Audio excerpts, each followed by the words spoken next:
There's a story of a demon called Vritra who blocked the course of the rivers and denied water to anyone. Indra, being the king of the Devas, fought and killed Vritra. After killing the demon, Indra repented of having killed a living being and wanted to relinquish his position of the king of gods. But all the Devas convinced Lord Indra that he had performed his duty according to Dharma. If Vritra wasn't killed, he would have kept all the water of this earth captive, leading to significant repercussions and outcry. Persuaded by the Devas, Indra was convinced that he deserves to continue as the king of the Devas, and sooner he was filled with pride. Days passed by, and his pride started to swell with the belief that he was the greatest of the warriors. As we all know, ego or ahankar is a giant monster. So, Indra started feeling that he was the invincible man in all the three lok. So, his glory needs to match in his lifestyle. He calls for Lord Vishwakarma and asks him to make the best royal palace with unmatched luxury in the world.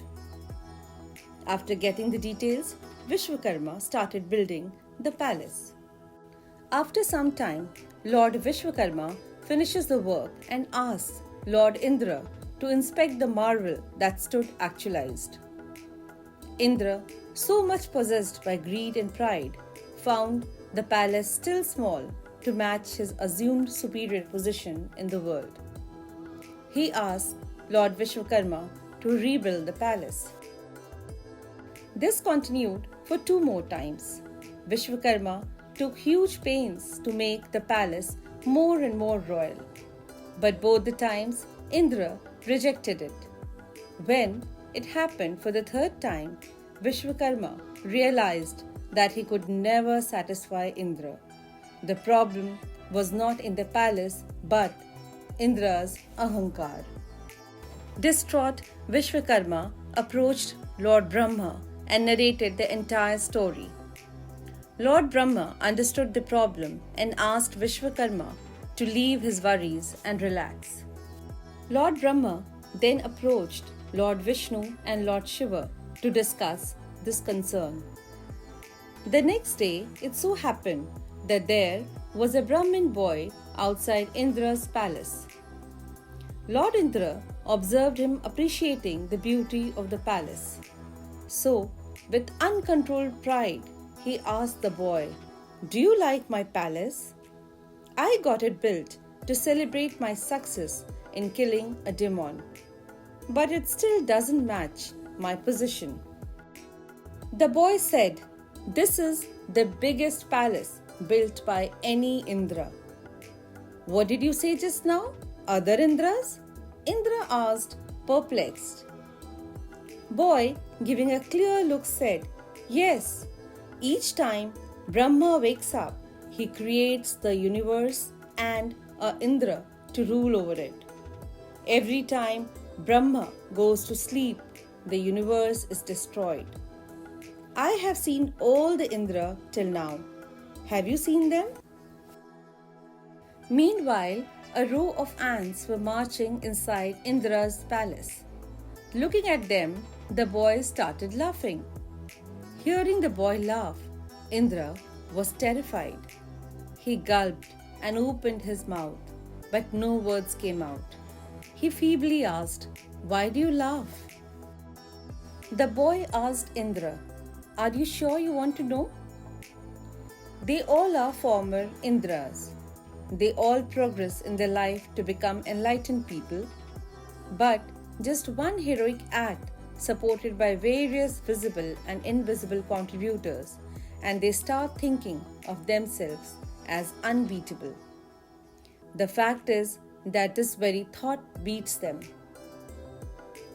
They fall prey to their own ahankar, and they go back to become ants again.